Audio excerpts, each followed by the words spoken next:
Jayapal's permission, I'm actually going to start the introduction with another gentleman who's in the room. Today at BIC, we are extremely fortunate to have two very eminent Indian Americans in the audience. The first person I'd like to recognize in the room is Professor Thomas Kylett. Professor Tom Kylett, I'm sure many of you have seen the Sarah Kylett Auditorium naming outside, and I'll come to that shortly. Born in Pune and got his PhD from MIT, and he was the first Indian-born student to receive a doctorate in electrical engineering from MIT. Today you'll notice there are a lot of firsts in the audience. Professor Kylett is now the Hitachi America Professor of Engineering Emeritus at Stanford University, and he has supervised over 80 PhD students. And it's fair to say that Tom is one of the preeminent electrical engineering gurus of the 20th century. Kylett was awarded the National Medal of Science presented by President Barack Obama in 2014. I think he got the award in 2012. Obama gave it in 2014. And I just read the citation. For transformative contribution to the field of information and system science, for distinctive and sustained mentoring of young scholars, and for translation of scientific ideas into entrepreneurial ventures that have had a significant impact on industry. Professor Tom Kylett also got the Padma Bhushan in 2009, multiple IEEE and many other alphabet soup awards, a fellow of the American Mathematical Society. For us at BIC, we have a very deep personal connect with Tom. Tom was one of our first donors for BIC. At the time when we were not even sure we can pull the project out, Tom pulled out. It's actually made, subsequently, as I'm sure the Congresswoman would bear out, it's getting the initial money that's difficult, then the other donors come in. And the same thing happened with Tom's case. And this auditorium is called the Sarah Kylett Auditorium. Thank you, Tom, so much for doing this. Our speaker for the day is Congresswoman Pramila Jayapal. She was born in Chennai. The thing about, born in Pune, born in Chennai, but they all land up in Bangalore, and that's, I think, what makes Bangalore special. She represents Washington's 7th District, and she's a second-term Congresswoman. She is the first Indian-American woman in the U.S. House of Representatives, and one of only 14 naturalized citizens to serve in the United States Congress. So that's also a significant first. Congresswoman Jayapal was also the first South Asian American ever elected to the Washington State Legislature and served as the only woman of color in the state Senate. She studied at Georgetown University and MBA from Northwestern. She tells a story about how she went to US with about $5,000 to the US. Thank you, Maya, for sending her that. I'm sure, Tom, you went with $200, but because you're a mathematical genius, you managed with $200 to get started out there. Representative Jayapal serves on the prestigious House Judiciary Committee, including as the Vice Chair of the Immigration Subcommittee. She serves on the House Education and Labor Committee, the House Budget Committee, and as a senior whip of the Democratic Caucus. She's also the co-chair of the Congress Progressive Caucus, which has 40% of the House Democrats. She's the lead sponsor of the Medicare for All bill. We will be talking about it as we go forward. She's the author for the College for All Act, which would ensure every American has access to higher education. And she has been an activist, serious credentials out there, focused on ensuring income equality, climate change, racial justice, opportunity for all. And Congresswoman Jayapal, we're very, very happy to have you at BIC, and I request you to come up and address the audience. Thank you. It's really an honor to be here with you all tonight at BIC, and what an honor to be here with you, Tom. We met in California, and I had no idea that we would get a chance to meet right here in an auditorium named after your wife. So thank you for what you have done, and Ravi, for what you have done to establish the Bangalore International Center as such an important place. Yes, that deserves applause. And it's truly an honor for me to be here tonight and actually be able to participate in this fostering of dialogue and discussion around what I think is a very important topic, the topic of my talk tonight. Before I start on the actual speech, though, I'd like to take a point of personal privilege to do something that I never had the opportunity to do, and that is to thank my parents, Maya and Jay Jayapal.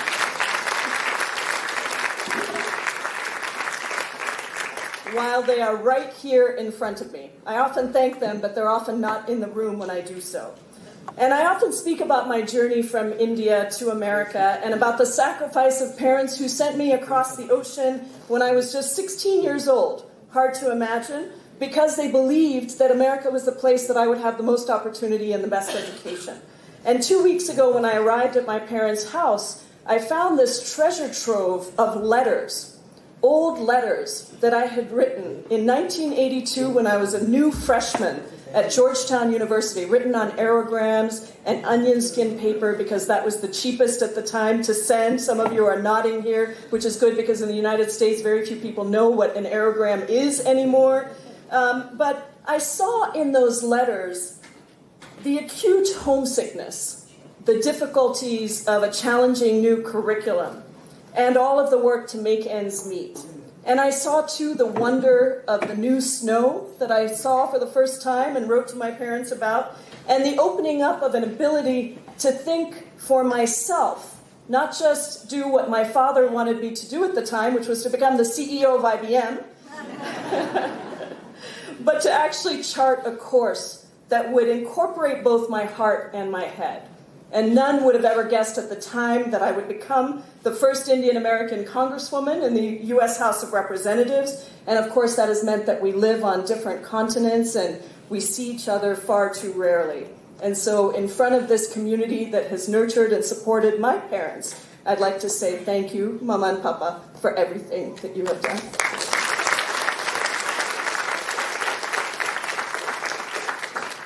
Now, my migration story is not just my story, of course. It is the story of so many others the world around. So many people who live in the hyphens of our identities. And many of you in this room are actually the sent or the senders. And you understand the realities of migration deeply. Today, 258 million people live in a country other than the one in which they were born.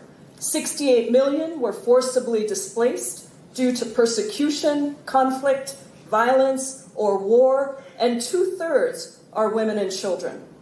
19 million people are environmental migrants, displaced by sudden onset disasters, and at least 20% of all of these migrants are estimated to be irregular migrants, or what we in the United States call undocumented immigrants. But also, importantly, migrants contributed about $6.7 trillion to GDP, about 10% of total global GDP. And the context seems important today because we are all seeing the conflict that arises in a world grappling with the migration of people, the causes, the benefits, and the challenges. My first introduction to BIC was 2 weeks ago when I came here on a Sunday afternoon to hear Gopal Krishna Gandhi speak. And so it's perhaps also appropriate that I would start this talk by quoting the Mahatma, who I still believe has so much to teach the world and certainly America. And these are his words. I do not like the word tolerance.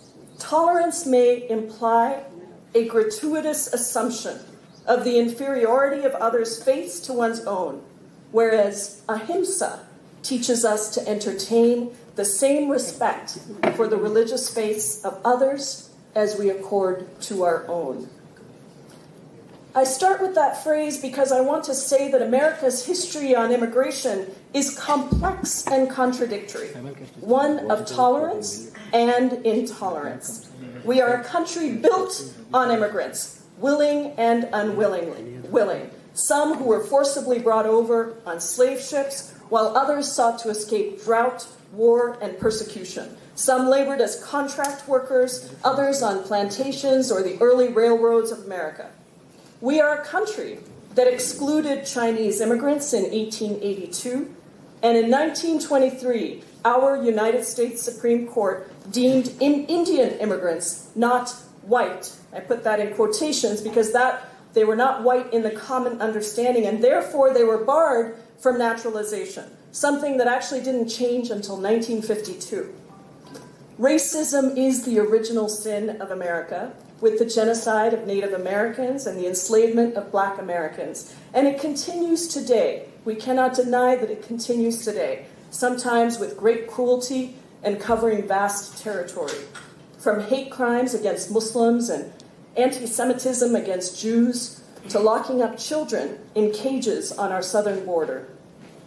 The question for America, then, is not just can we move from intolerance to tolerance of religion and of race, but how can we regard all of us, Black, brown, and white, Muslim, Jew, Christian, straight, queer, man, woman, rich, poor, with ahimsa, with love, and with generosity.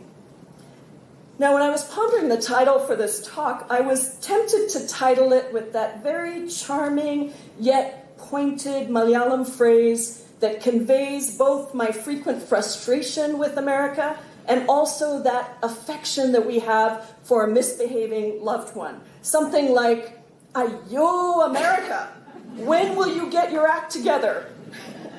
Because it seems that every single day, multiple times a day, we are scratching our heads at some cruel new action, some rash declaration, like bizarre trade and tariff policies, overnight edicts for American businesses to leave China, a refusal to provide children in detention camps with flu vaccines, a threat yet again to remove birthright citizenship, a destruction of ties and relationships with allies, or yes, even a temper tantrum and a canceled visit to Denmark because they would not consider selling Greenland. Now, thankfully, I came up with a much more positive spin for this talk, and that is, how can America lead from her heart again? And that is actually why I ran for office after decades of being an activist for civil and human rights, an advocate for immigrant rights, and it is what I now, as a Congresswoman, wake up every day thinking about. The oath of office that I took when I was sworn in declares that I will support and defend the Constitution of the United States.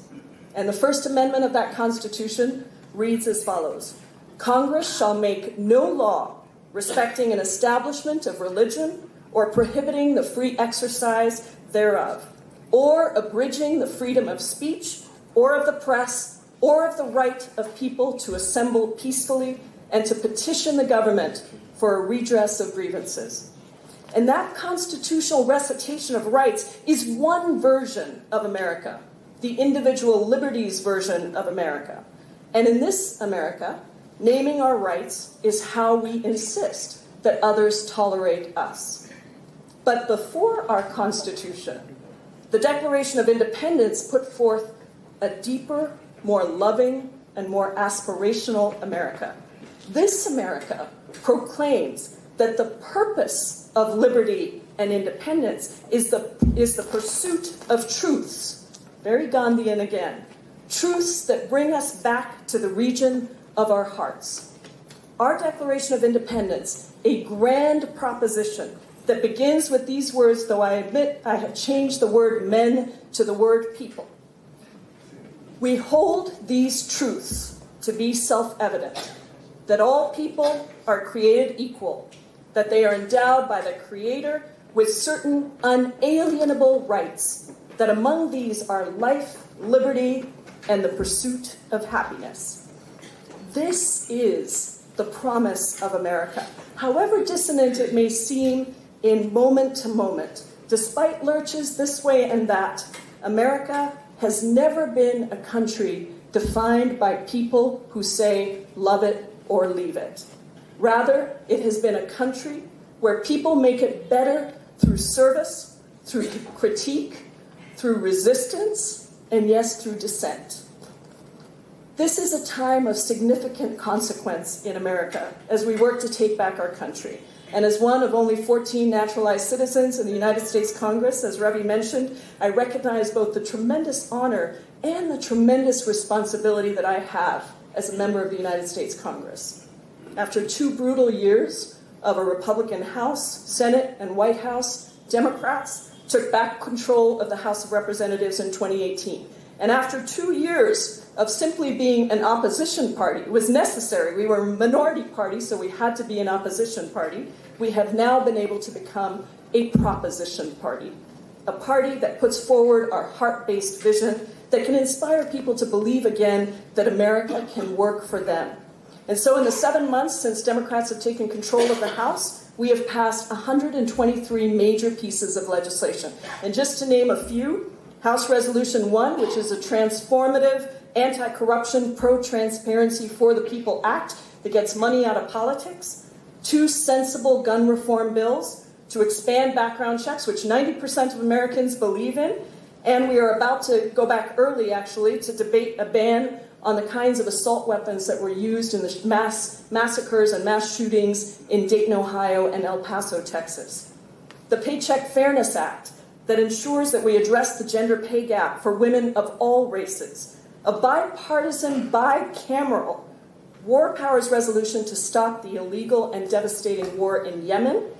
The Equality Act that provides explicit non-discrimination protections for LGBTQ folks. The most progressive DREAM Act, which takes care of our immigrant young people who have been in the country for so long, and is a reminder again that America welcomes immigrants and refugees, and most recently, a sweeping Election Security Act to protect our election systems from foreign interference. So as proud as I am of all those accomplishments, every single one of these bills has been left sitting in the U.S. Senate, controlled and blocked by the self-described Grim Reaper himself, Republican Senate Majority Leader Mitch McConnell. And even the rare bill that actually had bipartisan and bicameral support, like the Yemen War Powers Resolution, was killed by Trump, who refused to sign it. So we fully understand that our work is ahead of us to retake the Senate as Democrats, and most importantly, to restore the White House and his occupant to be a place and a person that we can look to for leadership, for wisdom, for diplomacy, and yes, for heart. To do that, though, we have to recognize that Trumpism arose from particular causes, and that simply ridding the White House of Trump, which, don't get me wrong, from my perspective is absolutely essential, will not solve the problem. Consider this. Today in America, one of the richest countries in the world, 62% of Americans do not even have $1,000 in their bank account. Families across America go to sleep every night wondering how they will pay for a leaking roof or for a parent who has fallen ill. And the federal minimum wage, adjusted for inflation, peaked in 1968. It has not been raised since 2009. People are working 2 or 3 jobs instead of one, and too many Americans are just one crisis away from bankruptcy. Today in America, we have the highest maternal mortality and infant mortality rates in the world, and yet we still spend almost double what every other peer country spends on healthcare, and we still have over 70 million people who are uninsured or underinsured. Young people decide not to seek higher education that they need to have in order to get a job, but they decide not to go and seek it because even a public university in the United States, an education from a public university will leave you about $50,000 on average in debt. And in America today, we have a staggering $1.5 trillion of student loan debt that is dragging down families and our economy. Today, the 3 richest people in America, 2 of whom live in my state, have a combined wealth that is equal to the bottom 50% of Americans together. Combined 160 million Americans. And even when the pundits say America's GDP is growing mightily, remember that GDP growth doesn't mean a darn thing if 90% of it goes to the top 1%. So when we ask, how on earth did Trump get elected, which is the single most asked question I get here in India, but also anywhere, frankly, that I go, we have to remember and recognize that Trump is a symptom that has also become the cause. On top of the fears born out of 9/11 economic insecurity that was building for decades that allowed greedy corporations, white supremacists, and racists to use the anger, dislocation, and economic stagnation of millions of Americans and turn it into a hate against mostly black and brown people, the disabled, the poor, and those who need a hand up. They would like to divide us because our division makes them strong. They would like to distract us from decades of austerity spending that starved basic needs of education and healthcare, undermined the power of workers and labor unions, and restructured the tax code in America so that it serves only the wealthy few. The fundamental truth is that America does not have a scarcity problem. We have a greed problem. So what is the answer? I believe the answer is that we have to be bold. We are in crisis, and incremental changes that nibble around the edges will not address the deep-rooted problems of racism and sexism, of income and wealth inequality, of a system that is rigged for the wealthiest few and fueled by money in politics. We need deep structural change that exists from the economic to the electoral realms. And that will require leaders who are willing to lead our conversations on tough issues. Not just look at the polling, which is a static number, but actually leaders who will vote for something that they know to be right and be willing to stand up and explain it to the voters, not run away from the vote or the conversation. Voters want bold change. They want proposals that will raise their minimum wage, give them universal health care and access to higher education, proposals that will restore the idea that their next generation will actually do better than them. And at the core, they want to go to bed at night and know that they will wake up with a roof over their head, food on the table, the ability to send their kids to college, the ability to have a planet that is still there for the next generation, and yes, basic dignity and respect. And that is why I'm so proud to be the lead sponsor of what we call the Medicare for All Act. It's a bold and ambitious plan that gives universal health care to every American. And health care, as you may know, was the defining issue in the 2018 election, along with the desire to have a check on Trump. Health care, I believe, will be the defining issue again in 2020, along with the desire to have a new president that people can look up to. Providing health care is not just necessary, not just possible, it is absolutely necessary. As Dr. Martin Luther King said in 1966, of all the forms of inequality, injustice in health is the most inhuman. We made tremendous strides with the Affordable Care Act, which was enacted under President Barack Obama. But the ACA was never meant to be the end. Most importantly, it did not eliminate the greatest sickness in the American healthcare system, and that is the for-profit insurance companies and pharmaceutical companies that send literally 500,000 Americans, 500,000 Americans, into bankruptcy every year just due to medical costs. Today in America, life-saving insulin costs 10 times more in the United States than it does just across the border in Canada. And our high-price system affects people around the world, like my parents and perhaps some of you in this room, from visiting America because you are afraid to get sick and you don't want to bankrupt your children. My Medicare for All plan, similar to that of Senator Bernie Sanders and endorsed by Elizabeth Warren and several other presidential candidates, would establish a system of health care where insurance is provided by the government and constant for every person, regardless of what job you have, regardless of whether you have a job. This is not a radical idea, though it's sometimes portrayed that way. It's actually the system that virtually every other peer country in the world already has.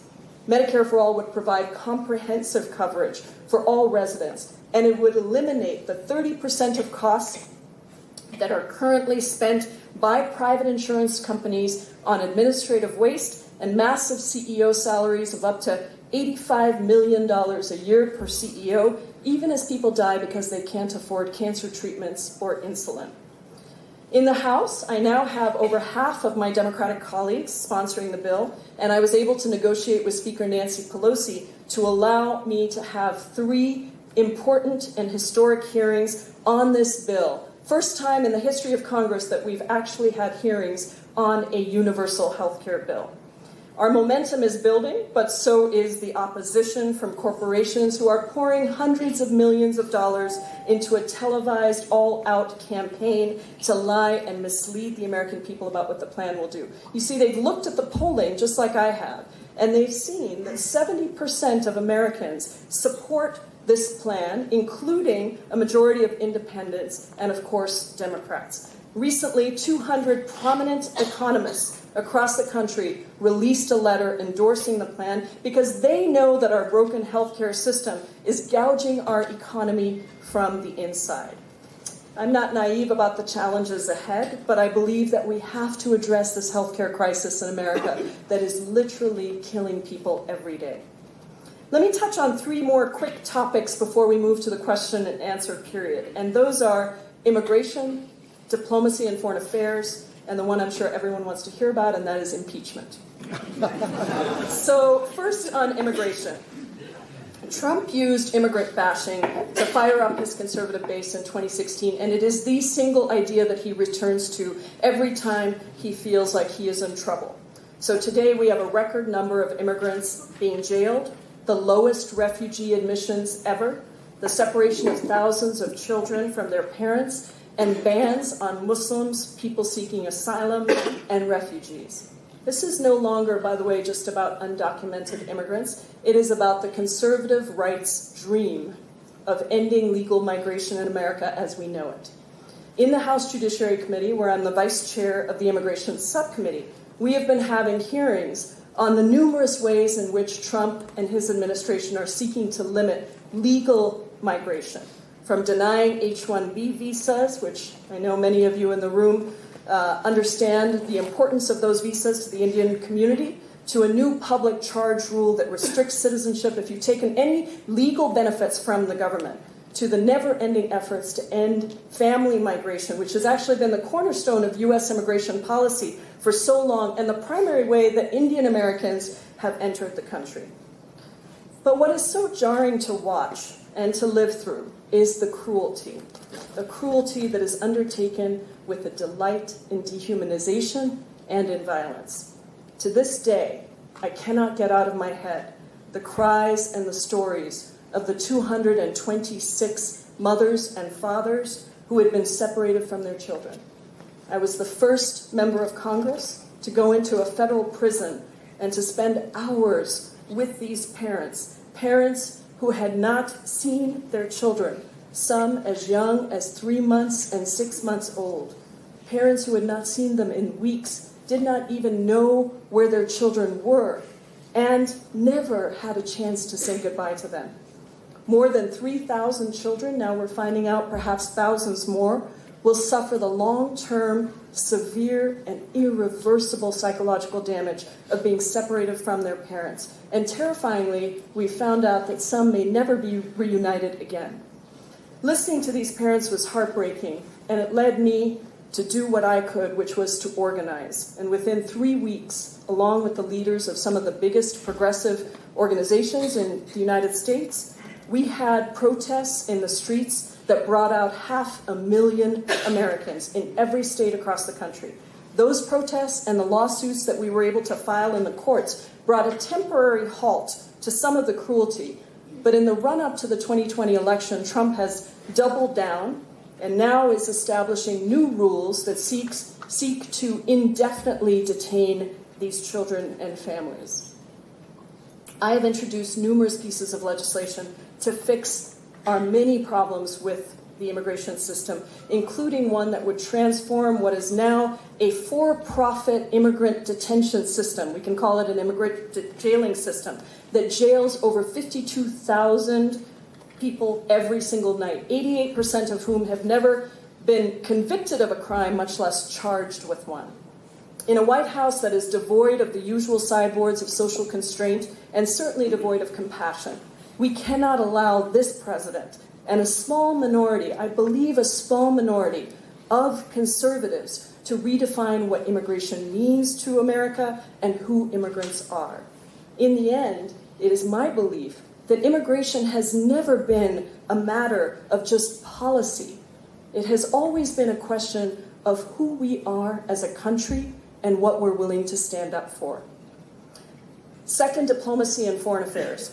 Since taking office, Trump has sought to slash the foreign affairs budget by 30% every year. And I am on the budget committee, so we have had to push that back. And thanks to bipartisan support, actually, he has not been successful at doing that. Still, his misguided America First policy has undermined relationships with some of our most trusted and valued allies. Everywhere that I have been in the world representing the United States Congress, we have sought to assure our allies that America, the nation, America, is as committed to diplomacy and development as ever before. But sadly, there is no question that this president has undermined our moral leadership in the world, as flawed as it sometimes was in the past, and he has winked and nodded to and even embraced dictators and demagogues the world over. We can't be fooled into thinking that all of this will be easy to reverse. It won't. And we still have an enormous amount to do to convince both hawkish Democrats in my own party and Republicans that we have to curtail our military spending, which this year was set at an astounding $736 billion, more than half of our discretionary federal spending. And just to put this in context, in case some of you don't know this, the Pentagon is the only federal agency in the United States of America government that is not audited and is rife with waste, fraud, and abuse. As the New York Times said in a recent op-ed, American foreign policy is overdue for a rebalancing that curbs military deployments and instead revives a more multidimensional approach to strengthening democracy. Now, we're beginning to chip away at this, but it's not easy. In the most recent budget negotiations, I was able to win some significant victories, including establishing an advisory panel that will pull together recommendations for us in Congress of how we can cut trillions of dollars over the next decade from our military spending. Finally, impeachment. I sit on the House Judiciary Committee, which has jurisdiction over impeachment. And as you may have read, our committee, now with the approval of Speaker Pelosi, is squarely in the midst of an impeachment investigation. This is a major step that has occurred in just the past month, just before I came to India, actually. And it means that we are utilizing our committee's highest constitutional powers to consider whether or not we will refer articles of impeachment to the full House for a vote.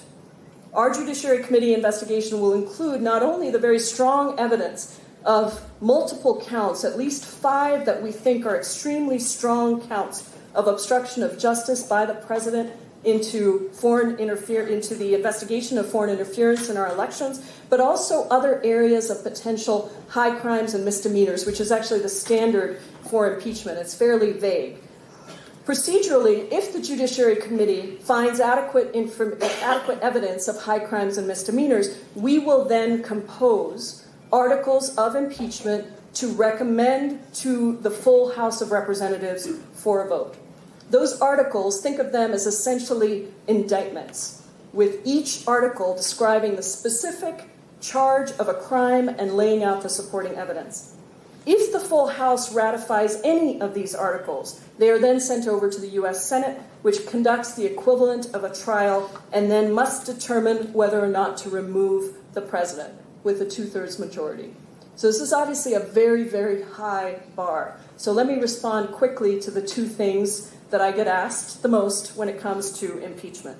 First, for those of you who watch the polls and believe that the American public, and therefore the Senate, will never support impeachment, let me just remind you that when the impeachment investigations of Richard Nixon started during Watergate, only 19% of the American public believed that Nixon should be impeached when those investigation hearings started. Because of the evidence that was laid out to the public through the course of the Judiciary Committee's investigation, by the end, impeachment was inevitable. So much so that Nixon actually resigned rather than being impeached. So investigations matter because they lay out the case for a public that has been continually lied to, by the Attorney General in this case and by President Trump. Second, for those who say that politics of elections should govern our decisions around impeachment and that we cannot afford to have a misstep by moving forward on impeachment when we can't guarantee the outcome, I would argue that we have to consider what happens if we do not move forward. If we ignore the terrible violations of our Constitution that are now clear today, we do harm to our democracy forever. If we fail to exercise the powers that our founders wanted Congress to have, to hold the president accountable because we are politically afraid, then we undermine the entire foundation of our Constitution. Our foremost duty is to uphold the guarantees that the power belongs to the people, not to a tyrannical and corrupt president. This is actually what defines our democracy. And remember, too, that the road to fascism is littered with moments where no one did or said what they could and should have done. Now to my final point. Our future is in our hands as a country. Bringing America back to her heart will require courage, and it will require boldness. It will require, as Barack Obama did in 2008, and we all did again in 2018, when we had some of the highest voter turnout in recent history, that we put forward a solid Democratic candidate for president that inspires and turns out our base on our core values again. An expanded electorate that includes black and brown, young and old, immigrant-born and U.S.-born, workers who can believe that our country will work for them again, and not just for the wealthiest and the lobbyists. A base that is driven by the most powerful and growing demographics in America today, including the generous but ferocious determination of women who powered the 2018 election and who will do so again in 2020. If we turn out our Democratic base and we bring in a good contingent of independent voters in some of the truly swing states that we need, we definitely can beat Trump, and in fact, I believe we will beat Trump. Now, I have not endorsed in the presidential race yet, but when I do, it will be for a candidate who understands the crisis that everyday people are in, a candidate who will be bold and fierce, governing with honesty and integrity, and concerned not just with power for themselves, but power that gives every American the chance to live a whole and fulfilling life. A candidate who is, yes, willing to step out and take risks, not to put forward just small incremental ideas that might be easier to pass in the short term, but don't actually give faith to everyday people that this government can work for them again. A candidate who understands that America today is very, very different than America 2 or 3 decades ago, and that we need different tactics and a different scale to take on what is before us. A candidate who is willing to try to not just appeal to a small slice of independence, but does not take our own base for granted. So yes, I end with tremendous hope. The same hope that took me to America, the same hope that had me make the difficult decision to separate myself from my birth country and my parents to make a new home. The same hope that had me become first an activist and now one of only 79 women of color out of 11,000 people that have served in the history of the United States Congress. Only 79 women of color that have ever served. America is a country that makes and remakes itself over and over again, every single decade. We have tremendous challenges, yes, but we also have shown remarkable ingenuity and resilience. We have ended legalized slavery, we have given women the right to vote, and we have sent a man to the moon. And even as we struggle to end institutionalized racism and to restore America to a country where opportunity and the American dream are available to everyone, we know that it is our work, our participation in our democracy, our resistance, and our vision that decides the future.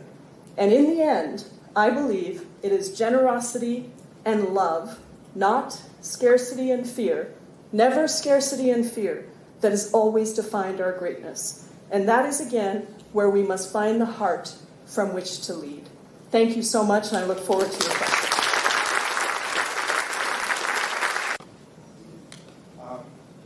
Thank you, Congresswoman Jayapal. Now, you might be wondering, what is this guy doing as the interlocutor for the session on America? You're not alone. I'm thinking the same. What am I doing? She started by saying, "Ayo America." When I heard her talk, the thing that struck me, and actually it might resonate with Indian minds, is "Make America, America again." Kind of a "Ma, mujhe ma chahiye." I think that could be your slogan that would win Indian votes for sure. So, Congresswoman Jayapal, I'd like to start with the impeachment point, because that's the one which also got the audience. I know that they were sniggering or hopeful, or I don't know what it was. Now, I get it, and the point that you make about Nixon, that it was 19% and then went on to actually resign finally as the data came out. And it's clear that Nancy Pelosi was holding out on not giving permission to go ahead, as the vice woman in the House has now given permission. My question to you is, it may be the right thing to do, but is it the smart thing to do, given the risks involved, particularly for people in swing states when the next election comes across? And how would this play out in the US as the impeachment hearings and investigation move forward? Thank you for the question. As I said, I think the question has to be not just what are the risks if we move forward. The questions have to be what are the risks if we don't move forward. We have a president today that really thinks that he is the chosen one, that he has no checks and balances. King of Israel. Congress has the power of the purse, and one of the things we have been consistently dealing with is that the president has taken the money that Congress has appropriated and is using it for whatever he wants. That has never really been done before. Presidents have had respect for the different branches of government. Without co-equal branches of government, you don't have a democracy. And so when you think about the role of Congress, you have to think about Article 1. We are at least co-equal branches of government, but we are Article 1. Congress is Article 1.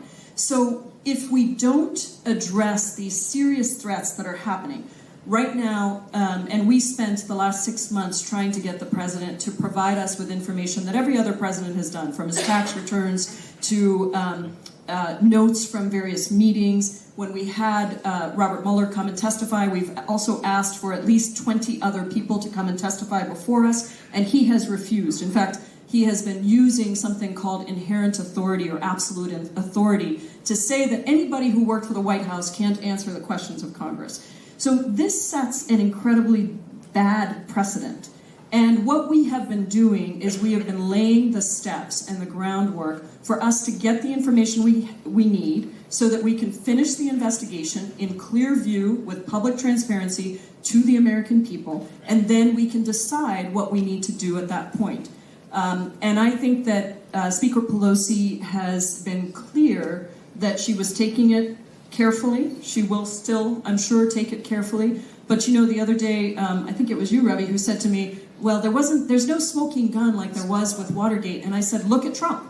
There's the smoking gun, right there. Everything that he does is a smoking gun. But what he does that is so smart in some ways and so outrageous in other ways is he does it in full view of the American public. In fact, he's on record saying I could shoot somebody on Fifth Avenue and get away with it. So, it's as smoking gun as it gets. But the question, let's just take Robert Mueller. The public perception was the performance was underwhelming. Maybe he did what he had to say and said it's all there in the report. And I guess people expected Robert De Niro to land up in Congress that day. It didn't happen. The question really is it something that you feel that mainstream America will get behind? That this is something that needs to be done? And there is a live political risk. And of course, there's also the clock. You have to get this done before the 2020.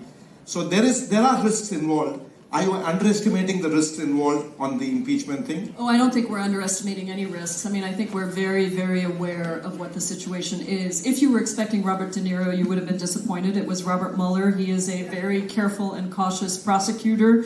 He didn't want to come and testify before us. However, when he gave a 7-minute speech, The first time he addressed the Mueller report, the percentage of people, Americans across the country, believing that impeachment should happen went up significantly. I think it was 6 or 7 percentage points, which is a huge shift. So what we needed Robert Mueller to do was basically to say that everything that Trump and Attorney General Barr have been saying have been lies. That if you think about the Mueller report as a football that was being passed down the field, it was intercepted by Attorney General Barr before it got to Congress. And then he gave a speech that literally said everything that was not in the Mueller report. So we needed Robert Mueller to get there in front of every single camera, and as you know, as much as people didn't wanted to see some big fireworks, the reality is he said what we needed him to say, which was over and over again. He said it is not true that the report said that there was no obstruction of justice. It is not true that the president did not commit these crimes, and that's really what we needed him to say. So we're very aware of what the risks are. We will proceed carefully, but I do think that at the end of the day,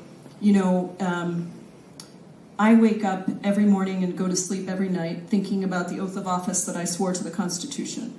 And I think about the tremendous responsibility that that has for tens of millions of people, for our Constitution, for our democracy, for the country and its future. And we will do what we have to do regardless of election politics, because the Constitution and our democracy is too important not to do that. Okay. And given that Nancy Pelosi earlier had reservations but has given the go-ahead, is possibly she reads it differently now. There's 130 members of Congress now who have called for an impeachment inquiry, and just so you know, there is no such thing as an impeachment inquiry. It's actually an impeachment investigation, and we are in the midst of that right now already. Okay, moving on. Your signature project, which is really Medicare for all. Now it is seriously transformative because you're really actually upending everything about Medicare in the US. You're basically saying you'll go for the government system and you'll do away with all the legacy that's out there and the for-profit industry. So you're up against it, but you're not tinkering at the edges. You have gone out and said that this is what we need to do. You have written an op-ed in, I think, the Washington Post, where you pull up your candidates in the saying that, look, many of you don't get it, what are the nuances of this? And you have also had a public spat with Biden, who feels it's not a good idea, though while there are some who believe it's a good idea. So the question, therefore, on universal Medicare for all is it a utopian idea, and it presumably may not have legs, given the legacy system and what you've got in the US on healthcare? What would be the path to get there? Would it be to get the candidates to endorse it, and from there the debate gets into the mainstream and people debate ideas? What would be the path to get to some fabulous ideas you've got there, but is it too utopian? Well, let me work backwards, because there's a lot in what you said. So let me start from the end and just say that if it was not really possible, the insurance companies and pharmaceutical companies would not put $300 and $400 million into defeating the idea. And so that, to me, is a victory of sorts, because it says very clearly that this is a real movement. 70% of the American people, not just Democrats and independents, and some Republicans, a substantial number of Republicans, believe that this is the path forward. At the beginning, you said something about upending the whole system, but actually what we do is we take the existing Medicare system, which services people over 65, our elders over 65. It's adding thousands of people every single day. And we take that existing system and we expand it to cover all Americans, all residents, and then we also add the kind of coverage that people really need. So one of the things that happens with Medicare in the United States is as you get older, you have to buy a separate plan from a private insurance company for your dental, your vision, and your hearing. And as I am getting older, and as people in this room may know, those are important things to have. And so people are very satisfied with Medicare. They just would like it to be able to cover more. So we're not upending anything. We're taking an existing system that's very, very successful, and we're expanding it to include everyone. The only upending we're doing is we're cutting out the tremendous waste and for-profit motive of a system that has now made healthcare about profits rather than patients. And so we're saying, you know what? Medicare covers people for 2% administrative costs. Insurance companies are anywhere from 25 to 30% administrative costs. So why is healthcare in the United States so expensive? Because we have this enormous amount that we are putting into these for-profit companies. So I don't think it's that radical, but what's radical is that we're eliminating an industry that makes a lot of money off of it. That is going to be difficult, no question about it. But look at the progress that we've made already. We had 3 hearings, the first time in the history of the United States Congress that we have had hearings, all-day hearings, in 3 committees on my bill, negotiated with Nancy Pelosi, who, by the way, I think has been great to work with on this. Obviously, the Affordable Care Act is her legacy achievement, yes. So she's not anxious to give that up quickly. At the same time, she understands that healthcare is a real crisis and that there is real momentum around putting these bills on the table. Her phrase that she uses a lot is, let's focus on love, let other versions exist. And so I don't think it's impossible at all. It's impossible with a Republican-controlled Senate and a Republican White House. But no big thing has ever been done in a short amount of time. But even the new Democratic coalition in Congress, I think they're pushing for shoring up the insurance market, prescription costs, bringing them down, which is tinkering around ACA, while yours is a lot more radical. And Biden seems visionary, I would say visionary, not radical. I'll buy that. But Biden doesn't feel it's visionary enough. I mean, he went public. Yeah, you mentioned that. I've never had a public spat with Biden, except when he shut me down on the floor of the House when I was challenging the Electoral College vote the first week that I was in Congress. He shut 11 of us down.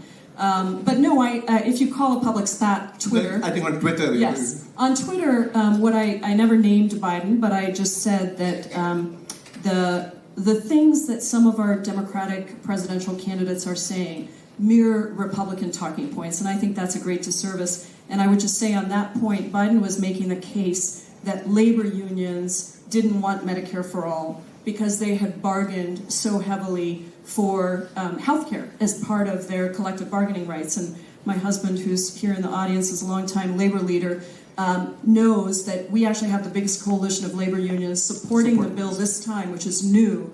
And the reason is because if you think about bargaining for workers to the extent that it still exists in the United States, if you only have $1 to bargain at the table with management, and 60 cents of that has to go into healthcare benefits, you literally only have 40 cents left for wages. And wage stagnation has almost exactly mirrored rising healthcare costs. So in other words, wages have stagnated as healthcare costs have gone up because the money that is available to bargain, even just in terms of the laws we have now, are not being put into wages. So labor unions are completely on board. Right after that happened, and Biden said that, you've noticed they all backed off of that because many of the major labor unions whose endorsements they will need, presidential candidates, have come out and said that please don't say that. That's not true.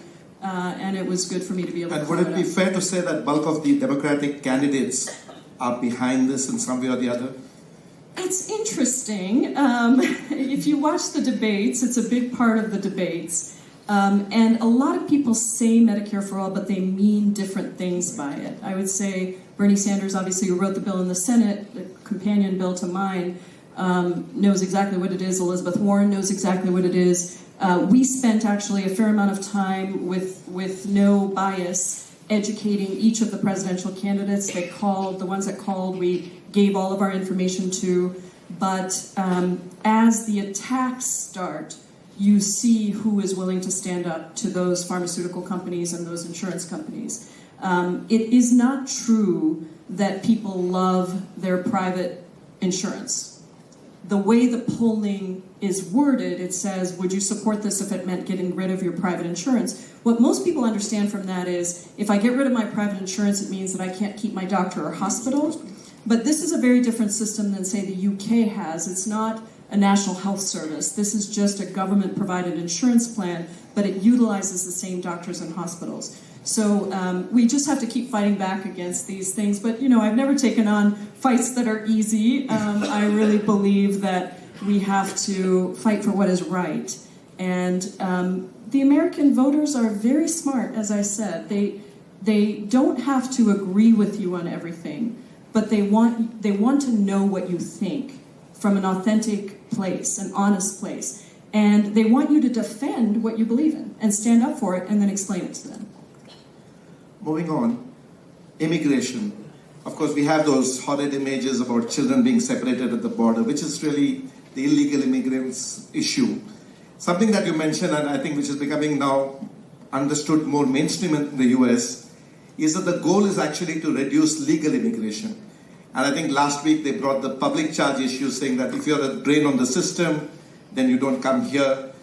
Stephen Miller has gone on record saying that MR Lazarus thing on the Statue of Liberty, give me your huddled masses and you're tired, or whatever, I don't have to remember the words, doesn't refer to this. So the question really is the end game reducing legal immigration? And the second thing is that those of you who fight for better conditions at the border are seen as being soft and open borders and the like. At least that's how the president paints the group as. Is that a right thing to say? It's absolutely true that the goal is to try to end legal immigration, which has been true for some time. But what Trump has done is he has active people from organizations deemed as white supremacist organizations, anti-immigrant organizations, now within his cabinet and working within the White House, Stephen Miller being the perfect example. And so they have been doing everything they can administratively to try to block legal immigrants from being able to apply. We do constituent services as a member of Congress. One of our biggest areas, and I think one of our most effective areas in our office, is immigration. We deal with immigration issues that people have. That's corporations who are trying to get their H-1B visas. We've been fighting for H-4 visas, which is the spouses of H-1Bs that we actually worked. I led the coalition that worked with Obama to get the ability for spouses of H-1B workers to be able to work. Mostly women, just as smart as their husbands, maybe sometimes even smarter than their husbands, but not allowed to work. Sorry, I had to say that. But not allowed to work. And so we were able to bring some of those forward. But now the Trump administration is rolling all of that back. In terms of the second question on the border, I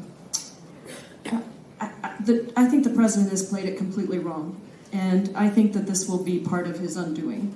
If you look at suburban white women who are incredibly important voters for us, you see them all pulling away from the president because of the cruelty. You know, at the time of the family separation, Laura Bush wrote, last president George Bush's wife, wrote an incredible op-ed, I think it was in the Washington Post or the New York Times, saying that this is absolutely wrong, that we cannot do this.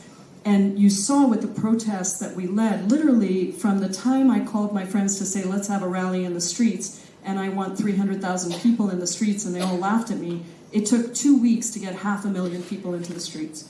And that was in every state across the country. So I think that he is playing this wrong. He is going to his same playbook of cruelty, but I think that Republicans, independents, and Democrats do not agree with him on this. And if you look at the polling on immigration in the United States today, it's higher and better than it's ever been, strangely, because I think he is really putting forward a contrast, and most people remember their own immigration histories, if not theirs, their parents or their grandparents. And they don't want America to change that. It is one of our proudest, as contradictory as it may be, one of our proudest things that Thomas, that I, that so many others can go to the United States and create a world for ourselves that is valued.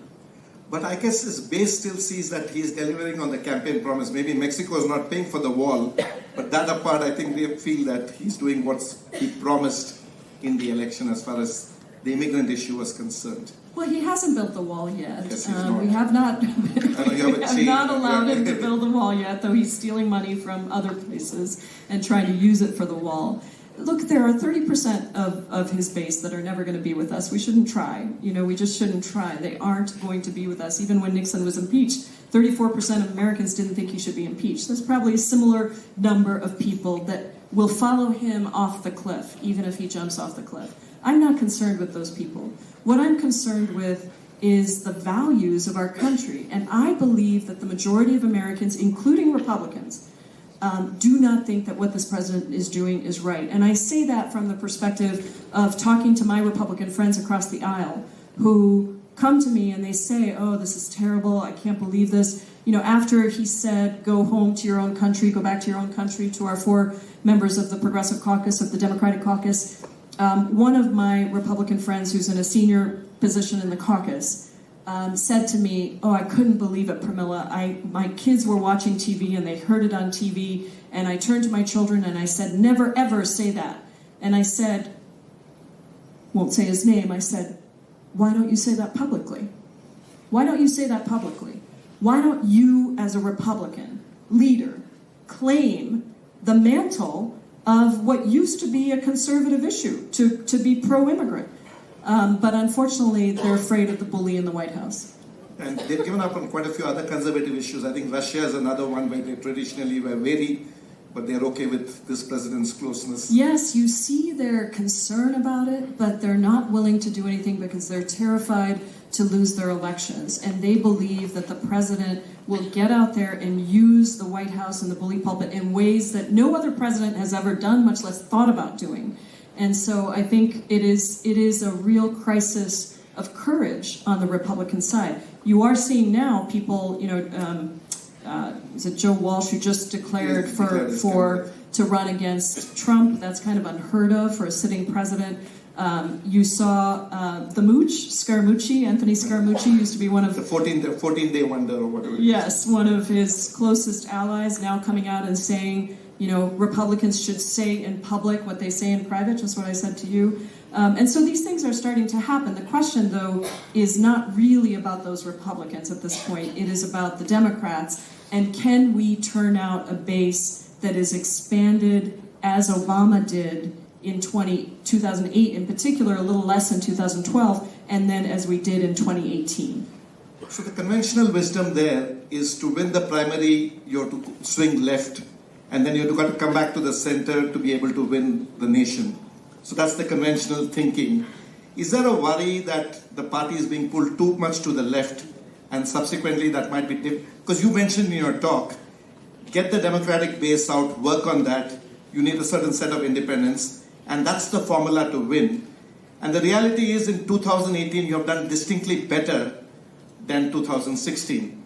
So in 2018, what worked in your favor for you to get those kind of seats in Congress? Yeah. It's a great question, and what I would say is, first of all, we ran an incredibly diverse slate of candidates, the most women ever. I currently serve in the most diverse, the most female, and the most progressive House of Representatives. And those candidates inspired people to turn out that never really felt like it was important to turn out. Trump was an enormous factor, and the grassroots groups like Move On and Indivisible, some of these big groups, went into every district and said, we're not going to give up on any state, we're not giving up on any district, we're organizing everywhere. And the Democrats that we forgot about in some of these so-called swing states or red states will come out and vote. And so that is what happened. We had an incredible turnout of the base. And even if you look at the swing districts that we won, and I've looked at this polling very carefully, with the exception of very few, maybe at the most 8 to 10 districts that were quite heavily Trump districts and don't have much of a progressive base, most of the rest of the districts were actually places where the amount of our base that we turned out, that's young people, women, folks of color, that number was far greater than the number of independent voters we got. So we just have to remember that we can't do what Hillary Clinton did in 2016, which is say we assume Democrats are going to turn out for any Democratic candidate. That is not going to win us the election. We have to make sure that our base, which is something, by the way, that Trump does very well, that our base feels listened to, feels valued, that we speak to working class people across the country in every single state, and that we don't give up on making sure that they feel inspired. I think Alabama, you had a big victory also. Doug Jones won for the Senate in Alabama. But we've had a number of other, Sharice David, who is one of our first 2 Native American Congress members. She won in Kansas in a very tough seat. We have taken seats that were Republican for a long time and turned them Democrat, not only at the federal level, but also at the state level. And finally, Democrats, I think we are also focusing heavily on taking back state legislatures, which have a lot of power with secretaries of state, governors, and those things. So you got to hold on to Congress, you got to flip the Senate, and you got to take White House. Pretty tall order. I don't envy you and stuff. I don't know whether in your talk you mentioned climate change. Where are we on the new Green Deal, which is started, making some kind of waves in the market? Well, the Green New Deal, my governor, Jay Inslee, just dropped out of the presidential Yes, race, but the New York Times had a wonderful article that said Jay Inslee's lonely fight on climate change. It has been a very tough issue. You know what's interesting is maybe back when Obama was running, so 2008, that would have been 10 years ago, John McCain was actually better on climate change than Barack Obama was. But what happened is the fossil fuel companies put a lot of money into killing any progress on climate change. And so everyone has really stepped back. And my guest to the State of the Union last year was the head of the Climate Science Division at the University of Washington, a really amazing woman, because we were trying to highlight what we knew Trump would not say in his State of the Union. I think that this is one of the biggest, if not the biggest, crisis that we face. And my 22-year-old, who's also in the audience, when I was running for office, Janak said to me, "Mom, you got to work on climate change and you got to work on race and immigration."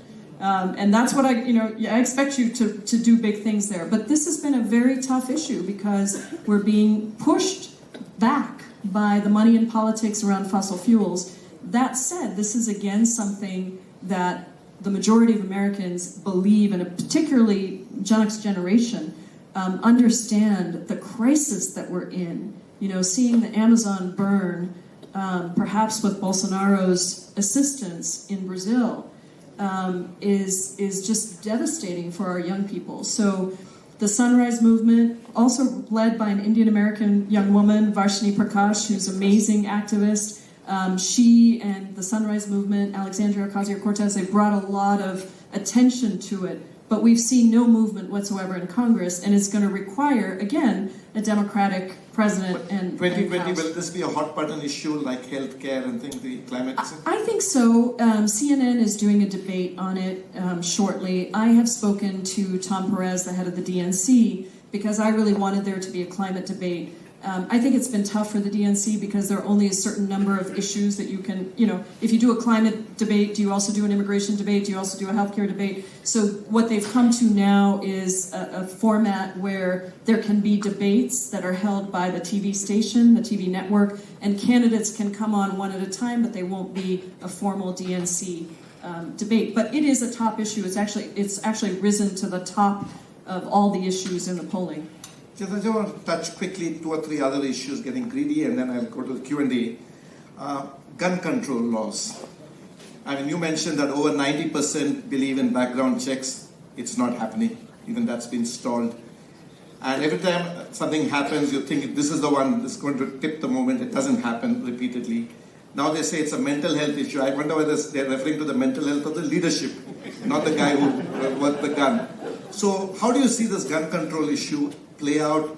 Do you ever see a resolution, or is it one of those things that the NRA, as the prima donna lobby, is going to have an extraordinary influence on the subject? This is so heartbreaking. We have almost as many guns as we have people in the United States. And, the idea that the Second Amendment protects weapons that you would use in wartime, assault weapons, that fire so many bullets per second is horrendous. Now, I thought that with Parkland and the young people who have been pushing the gun reform movement across the country, and then now with Dayton and El Paso, that perhaps something was changing. We will see. Trump actually, I believe, I can't believe I'm saying this, but I actually believe Trump thinks we should do something about this, but he has no spine to stand up to the NRA. So you saw that with one phone call, the NRA said, we don't want you to do background checks, and he's like, okay, well, maybe we'll do something much less than background checks. We already have background checks. Not true. And so we will go back and we will continue to push.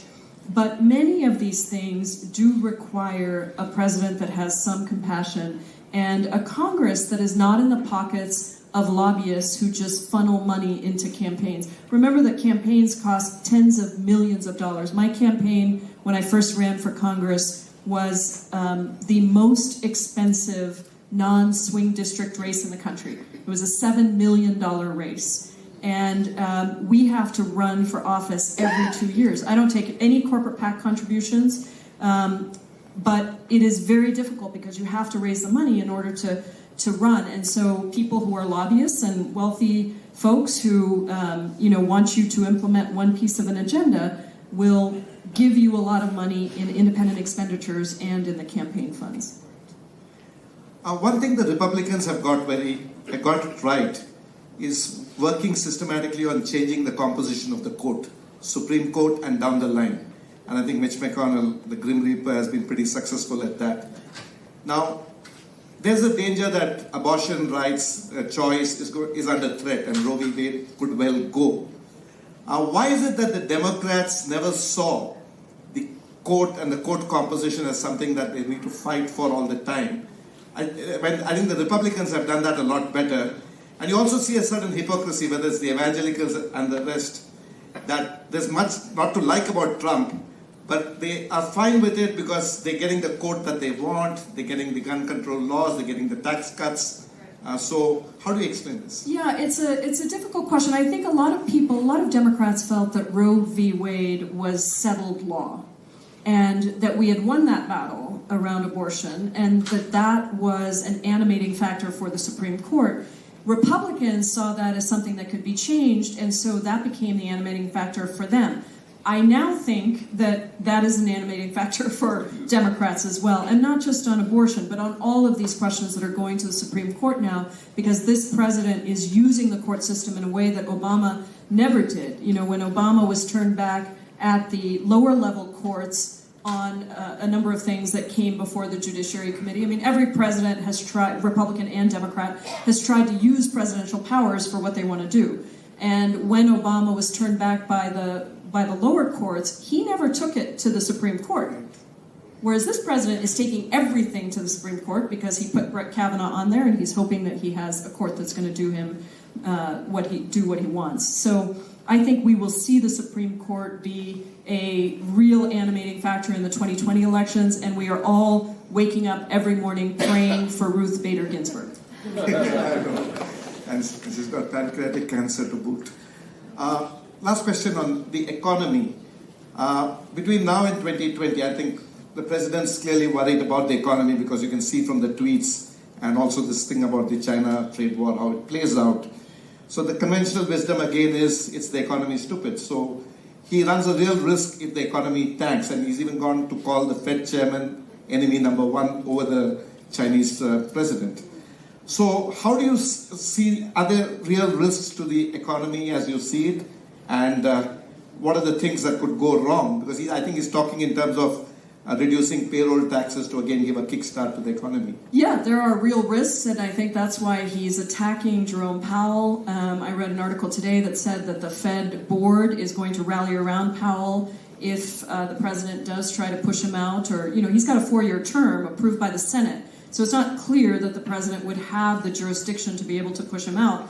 But I think that this will be a defining factor. I think all of us felt that what the president was doing with the $1.5 trillion in tax cuts would raise the deficit substantially, would not generate a long-term boost to the economy, that you might see a very short-term boost, but that would go away, that was just a false boost. And so I think the economy is going to be critical. I will tell you that the majority of Americans don't feel like any of those tax cuts have gone to them because they haven't. They mostly have gone to stock buybacks. Actually, about 88% of the tax cut benefit went to stock buybacks, didn't affect regular Americans. So we'll see what happens, but obviously that's a very bad sign for the president. And frankly, you know, for the country. I mean, there are soybean farmers, there are in Kansas, there are people in Wisconsin and Michigan who are really suffering from a absolutely crazed and scattered set of tariffs and policies that are being put in place. And this coming from a president who said he was going to bring about strong trade policies, which hasn't happened. A related thing is also, he's painting Democrats as socialists and tax and spend, and socialism has huge baggage issues in the US. Do you run a certain risk? He's even talking in terms of 95% taxes, get ready for that. Is that a live issue in the sense that people would buy that? I mean, they love to talk about it, but, this was the same thing that Teddy Roosevelt was called a socialist, Harry Truman was called a socialist, Lyndon Johnson was called a socialist. I mean, when Medicare and Medicaid were signed into law, these were called socialist programs. They're some of the most popular programs in the country. So I think that's their red herring that they pull out, no pun intended, every single time, but I'm not sure it actually works. People like these programs that pay for the basic needs that generate a fair and level playing field for everyone. Before we go to Q&A, you would have noticed that today we have given the time till about 8:15, and there's a reason for that. I'm going to request Tom to join us on stage. As an American voter, he could ask the US Congresswoman a few questions before we open it to the public. So Tom, if you would come onto the stage. And you can say nice things about me while you're here. Upset that you're not part of the squad of 4. I understand you're a mentor to the squad, but when the squad was announced, was there a tinge of regret saying, how did I get left out? No. The squad came in 2 years after I did, so somebody called me the godmother of the squad. I'm quite happy with that title.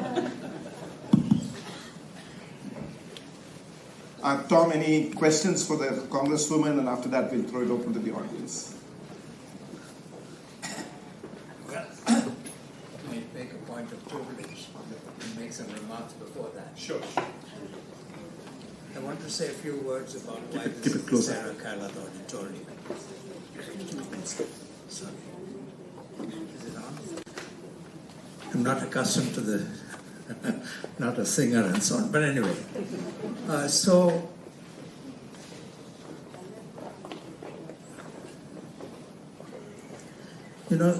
My late wife Sarah loved theatre and she loved Bangalore. We were married in '62. She grew up in Kerala. And as is usual when she's young, she never imagined that humidity was something that bothered her. It didn't. Then she came to Bangalore and came in '62. Many of you in the audience will remember what a paradise Bangalore was. And as the years went on, humidity was a big problem for her. And we always liked places which were not humid. So we loved Bangalore and had planned to spend a significant amount of time after I had retired, which still hasn't happened since I'm 84, but we may have if she had remained alive. She passed away in 2008. The other big love of hers was theatre. And I remember that when we got married in '62 and on our way to the US stopped in London, we would go twice a day to the theatre in London and get the cheap seats standing at the back because there's a matinee and then the evening show. And we've supported theatre in the US too. So after Sarah passed away, to commemorate her memory, it seemed to me that having a theatre, having an auditorium here, which would be a room for in Bangalore. I mean, I'm very familiar with the India International Center in Delhi, and I had heard about. So I'm jumping ahead a little bit. So I was looking around for an opportunity to have Sarah's name remembered in Bangalore. And so when I came here a year or two after she passed away, I inquired about theatre in Bangalore and I was told about Ranga Shankara. And I went there. It's in Jayanagar, far away, and we had, as I said, we loved Bangalore. We built a home in Sadashiv Nagar and so on. And there I met Girish Karnad, and whom I'd heard about, of course, and heard his plays and so on. And he mentioned my memory may be a little fickle here, that the Bangalore International Center was under consideration, and that while he would have thought that I could support more activities at Ranga Shankara, I wanted something in this part of town. And so I think he mentioned, I don't know how I first came across the good fortune of the prime mover behind BIC, I should say, is Ravi. We have a mutual admiration society. It would not have, I have watched it from the, I was present at the creation practically of this BIC here, even before Bijoy, the wonderful architect, and his team built this place. So, anyway, so, I'm sorry that Girish passed away, and I had written to Saras, his wife, and actually it turns out we had met many years earlier also as well. So I wanted to mention Girish, and then I've already mentioned, but I'll say it again. I mean, you watched Ravi make very probing questions of Pramila here. Okay, and so you can, I'm amazed actually at how perceptive, how knowledgeable you are, not only about that, but I have paid attention to how BIC came along, and I must tell you, there would not have been a BIC without Ravi Shankar.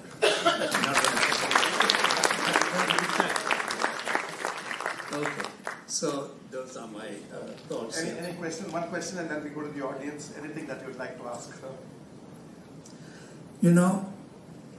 I disagree. I support many things. You're a wonderfully articulate person, and so on. And we could talk for quite a while about the politics within. But to cut to the chase, I must say, I think impeaching Trump is the wrong thing to do. It diverts attention from, winning the election, which is really what we need to do, and which you mentioned at the end of your remarks. You say we must win the election. Impeaching Trump will, throw hurdles in that. I think, there's a famous phrase, you've heard it, let Trump twist in the wind, He's doing enough silly things and things which even, Republicans are wondering, is this man mentally all here? And so on. So give him more time to twist in the wind. And, the whole country may say, he has to be not impeached, but turned out of office because of mental instability. Sorry, was that a question? let me just say in response that, I know that there's plenty of people out there who think that, and I think it's a legitimate point of view.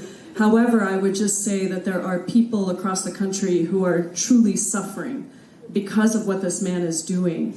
And most importantly, I think that we have to look at our constitutional responsibility. Whether or not this leads to impeachment, I don't know. I actually don't know that. It depends. We have to go through the system that we have on the Judiciary Committee to ensure that, that we do all of the work to determine what the future is. But imagine if any president could come into the White House and spend 4 years, because that's the term of a presidency, doing anything that they wanted to do.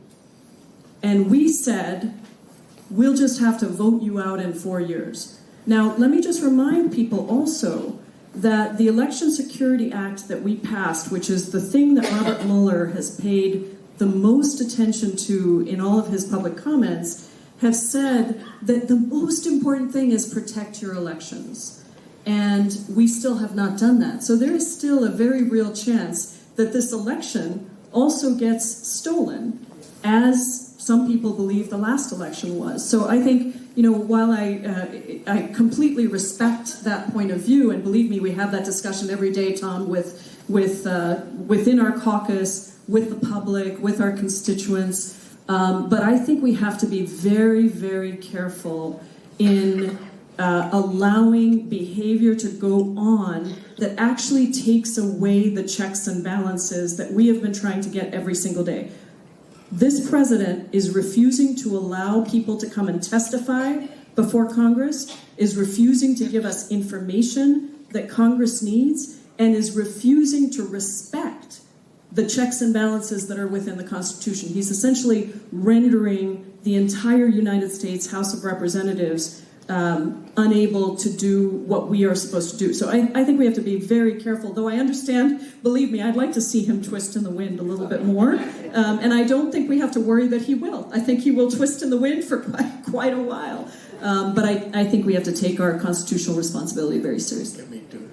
You know, respectfully, I must disagree, because I think what Trump is doing with the tariff wars is leading this country into recession, leading the U.S. into recession and the global world into recession, and that in itself will solve the problem. So, we will disagree on this, and that's my take. So we now go to the questions. Yes, Saras. If one can look away from Trump for a minute, and I know it's hard to, one thing that strikes me and saddens me about America is this seeming huge divide, which was not part of my experience when I first got there. When even a Jim Mattis, who you would expect to be worried about Iran and China and Russia, tells the New Yorker that his biggest worry is I think he said, the fundamental lack of friendliness. How does that get healed? I mean, would you agree with him that this is a major and sort of very deep-ranging problem?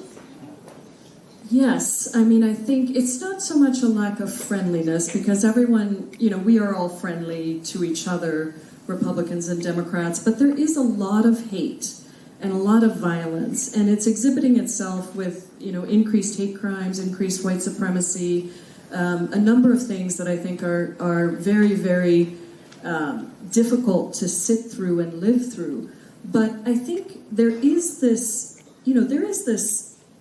sense within people that this kind of hate exists. But we always had somebody with great distinction, even if we didn't like that person in the White House, who believed that there was a certain standard to live up to, and did not say that both sides, white supremacists and those countering white supremacists, were the same, did not tell Congress members to go back to their own countries, U.S. citizen members of Congress, did not, chant, lock her up at rallies. I mean, the white supremacist manifestos that led to the El Paso shootings actually quote Trump.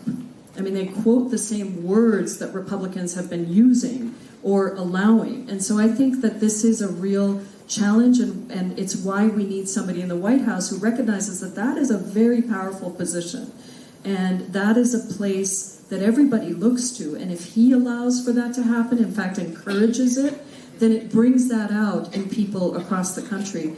So to me, it's less about the friendliness and more about the incitation of violence and hate that is coming directly from the White House. Perhaps isn't only in the White House, but is being fueled by that. Ashutosh. This was a very impressive lecture. I'm a professor, so I thought it was. He's a professor at Brown University. Thank you. I'm a political scientist. I don't study American politics as an arena of research, but I've lived in America for 38 years, and I'm surrounded by political science as a profession. About roughly half of us study American politics, right?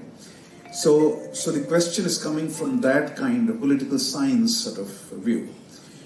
United States Census has said that by 2041, maybe a little later, America will be primarily non-white. It will lose its white majority. Now, the Chinese Exclusion Act that you talked about in 1882 was at a time when America was perhaps 80% or 85% white. The 1922 or 23 Act that you talked about, which virtually excluded all Asians, or all non-whites actually, from immigrating, was also at a time when America was predominantly white. Something reversed in the mid-1960s, as you rightly said. But now, when it's clear to the white majority, it would cease to be a white majority nation in some time in the 2040s. What kinds of problems that poses for non-white politicians like you and Democratic Party in particular? It's an excellent question, and I think it's one that we are seeing the challenges with right now. I think a lot of this seems like it's an existential fear, perhaps started with Barack Obama's election, putting a black man into the White House, that really shows us how far we still have to go as a country. Anyone who thought that our issues around racism were solved the minute we put Barack Obama into the White House, I think, is seeing the results of that. And so you really do see this existential threat that some folks are taking advantage of and using to turn white people against brown and black people and to fuel that. On the other hand, I think that for the Democratic Party, we have always been a party that, not always, but recently anyway, we've been a party that has embraced that diversity. And that is, if you look at the 2018 election, that is one of the ways that we won all of those seats. We had trans folks, we had LGBTQ folks, we had people of color, women running that inspired that more diverse base, which has frankly felt very left out much of the time, taken for granted much of the time. And so I think that these are going to be challenges that we're going to have to work through. And someone was saying to me, well, it feels like we're taking 2 steps back. And I always say to people, because sometimes I have to go be the dispenser of hope, with people who are feeling so frustrated with what's happening. And I say, just remember that when it feels like we're taking 2 steps back, sometimes it's actually just that whatever was there underground has been given permission to come out into the open. And the good news about that is when it's out in the open, we can figure out how to strategize around that, how to fight for that. In the polling that we did in the Progressive Caucus did polling on a number of key issues in swing states, 32 swing states. One of the most interesting things on race was there's a conventional wisdom that you shouldn't talk about race if you're in a moderate or a swing seat. But what our polling found is the exact opposite was true. If you said, and we did a question on transportation investment, that was, I forget exactly what it said, but it said something like, we should invest $2 trillion into transportation infrastructure to ensure that every person, white, black, and brown, has opportunity and a good job, something along those lines. We used that question and we tested it against a question that didn't have white, black, and brown in it. And the results were incredible. 7 points more for the question that had race in it. That research went on to be taken by Demos, a nonprofit organization that does this, and developed into a whole set of questions around how we should talk about race, how to talk about it in ways that really engage people and allow white people to feel a part of the conversation as well. So I don't think it's easy, and I think your question is right on, but the implications for the Democratic Party are if we can energize that base, that will be a defining base for the Democratic Party. And that is why Republicans are so worried about it. And that's why they would like to make sure that those people do not vote. And that's why you see all of the voter suppression happening in so many of the Republican states across the country. It's a very dangerous phenomenon, I think, for the Republican Party that has really shied away from and rejected any discussion of race in a positive way. Siddharth, do you have the mic?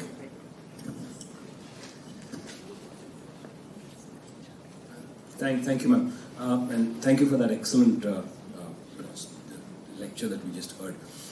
This year happens to be the 100th year of the Paris peace conferences after the end of the Great War.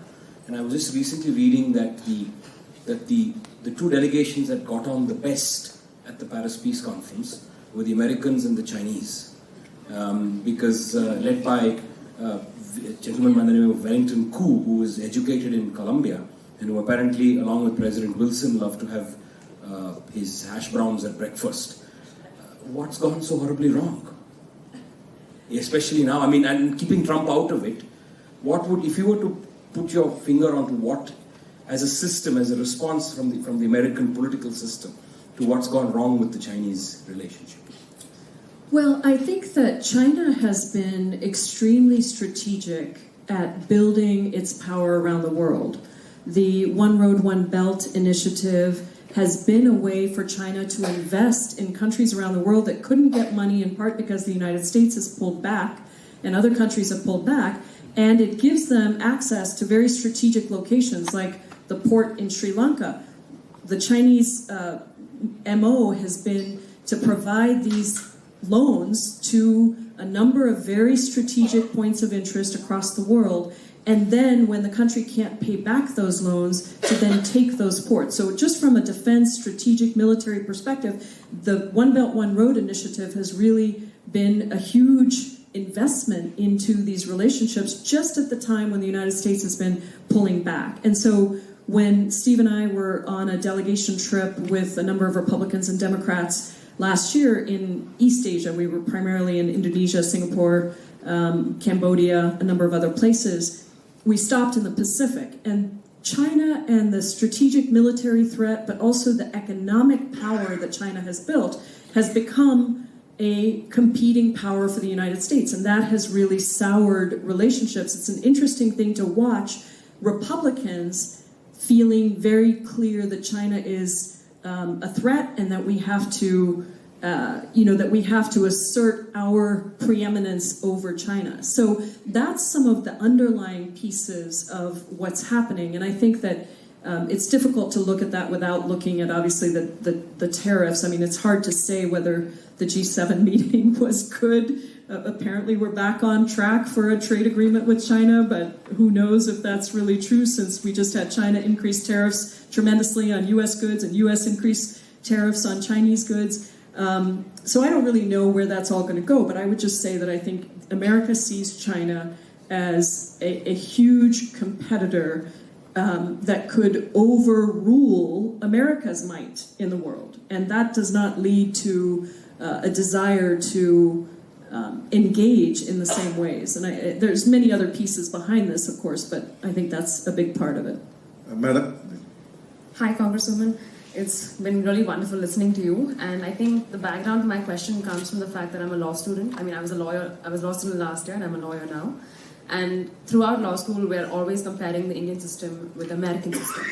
And although India has only been independent for the past 70 odd years, I think though we have a lot to work on, definitely you will know that for sure, there are a couple of things that India did get right.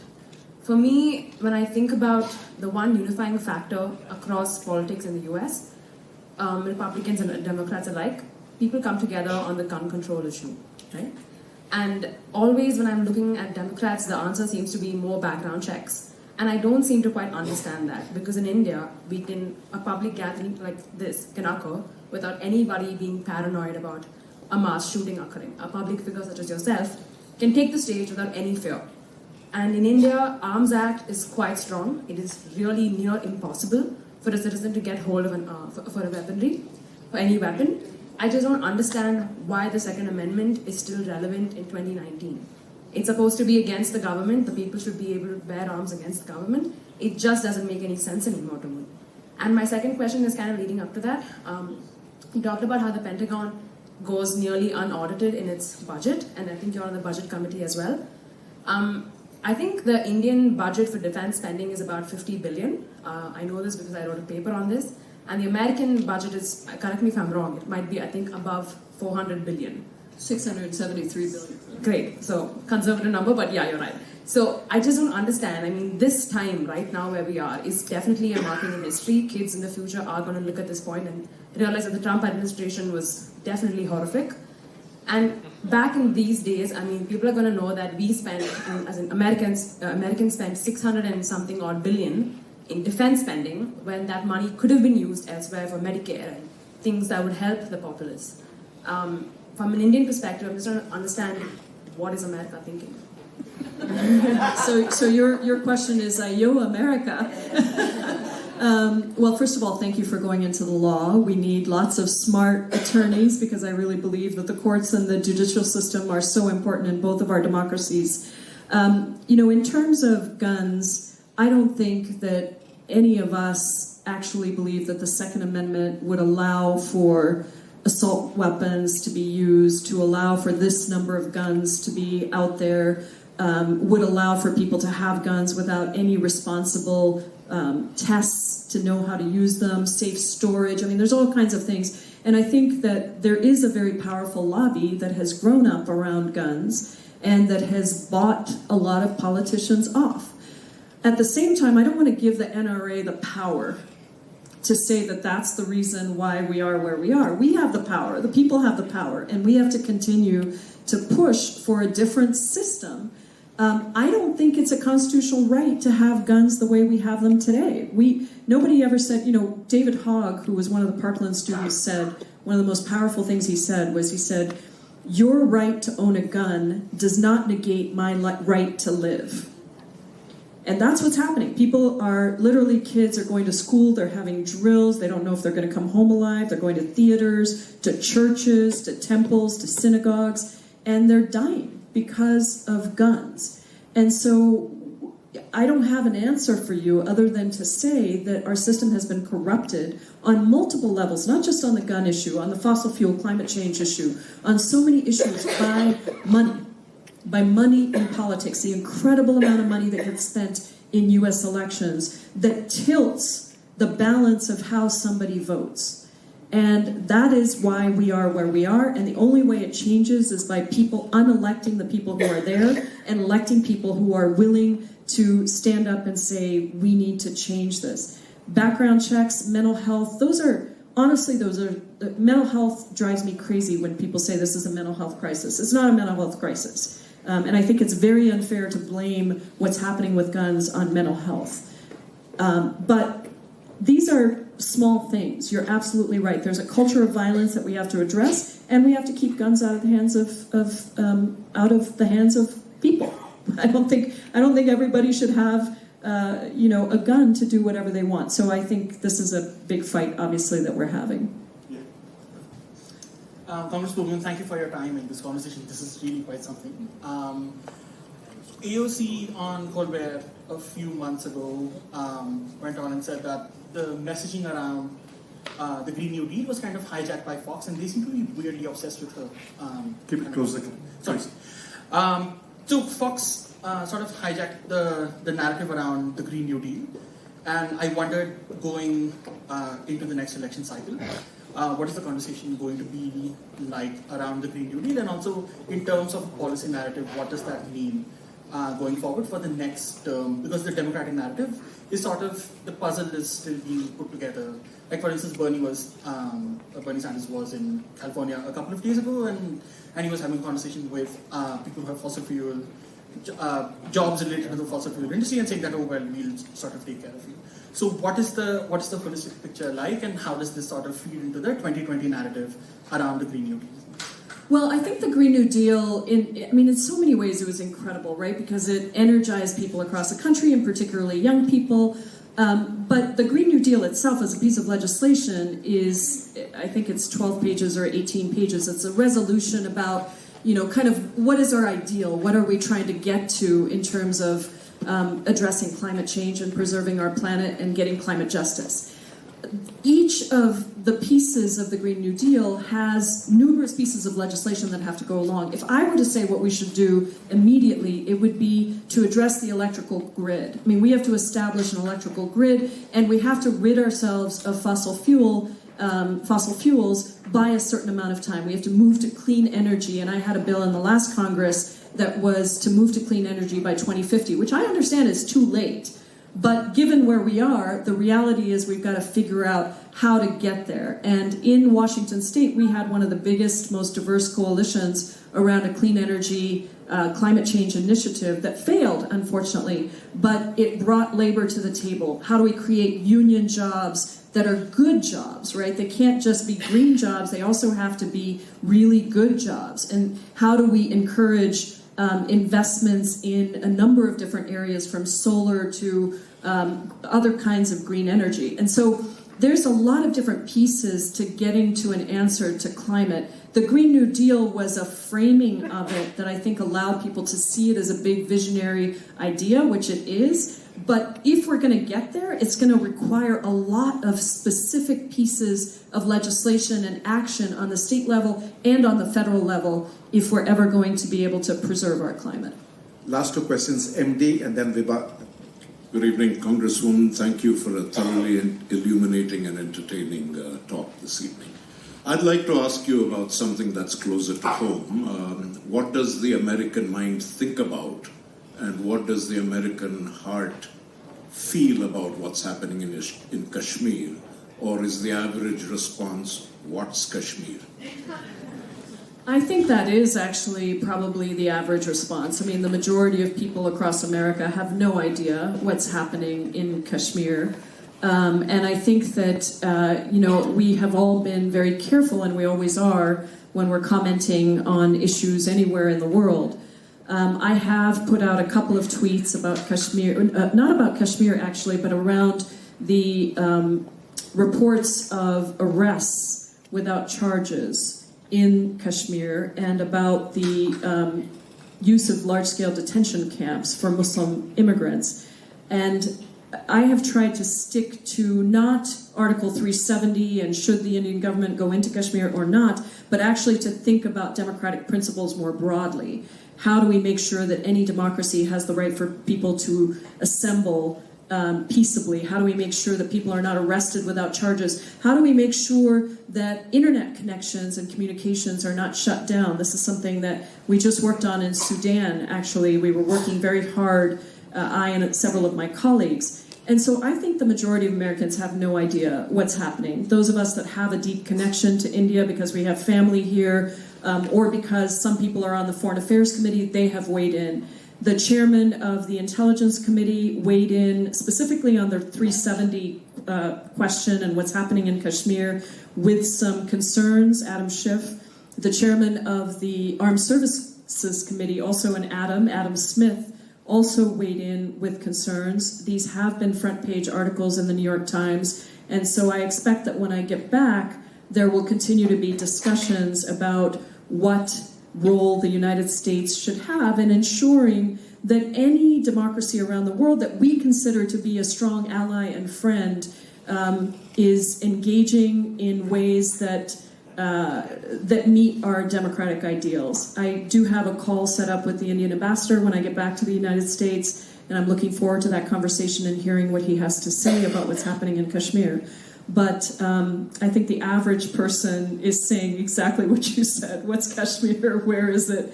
Or maybe not even asking the question because they're not even paying attention to the fact that something is happening there. And Vibha, you get the last question. Thank you. Thank you, Representative Jayapal, for taking the time to speak here. It was wonderful. Let me begin by saying I'm thrilled that there's such a strong progressive caucus in the Democratic Party. So I'm thrilled about that. We live in Cambridge, and Cambridge, Massachusetts voted 97-3 for Hillary Clinton, right? And I can't wait to vote for Elizabeth Warren. So having said that, I do want to ask, I worry sometimes about the progressive caucus. I worry because when I see your tagline, will America lead from the heart again?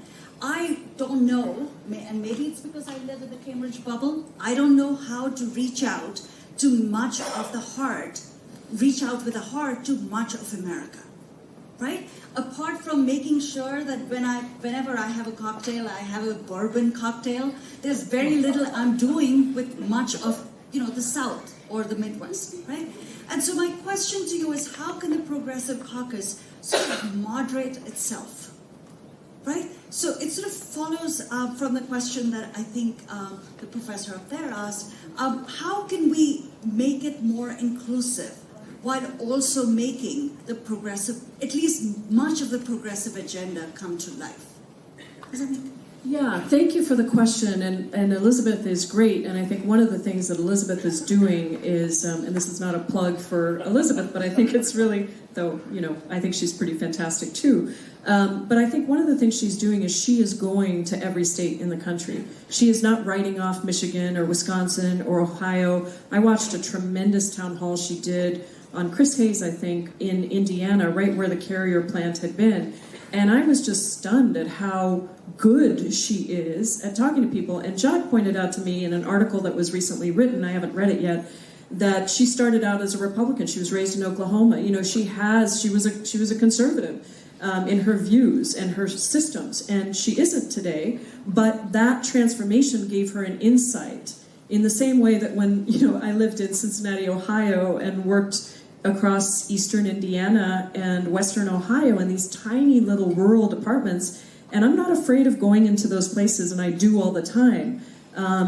And so I think that is happening, and any president who's going to win is going to have to do that. So she's smart to do that through town halls and through talking to people. I would just say that we may need to rethink what the notion is of progressive ideas, and by that I'm saying that people think about progressive ideas because of Fox News and frankly because of some centrist and conservative Democrats as well, that being progressive is this radical idea. You heard me gently, humorously say to Ravi, no, not radical, visionary, right?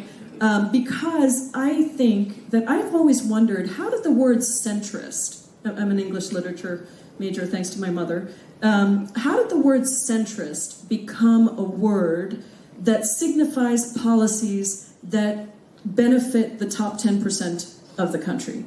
How did that happen? Centrist should mean policies that benefit the center of the country. But progressive has come to mean policies that benefit the majority of the country, and yet those policies are called radical. So when we did the poll in 32 swing districts that I mentioned earlier, it was because we have a fundamental belief that these ideas that we're talking about, if you just get rid of the word progressive, because I think sometimes progressive turns people off because they have this notion of it, as you may have alluded to. Those ideas that we were pushing, a $15 minimum wage. Look at $15 minimum wage. I was on the committee that wrote the legislation for $15 in Seattle when we became the first major city in the country to pass 15. At the time, people called us crazy, radical. And yet, here we are today, we just passed a $15 minimum wage in the U.S. House of Representatives. And so our goal has to be to remember that when people say to me, you're too idealistic, you're too naive about the challenges, you should think smaller, I say to them, what great thing in the world and what great person in the world has ever done anything big by thinking small? Did Mahatma Gandhi? Did Nelson Mandela? Did Rosa Parks?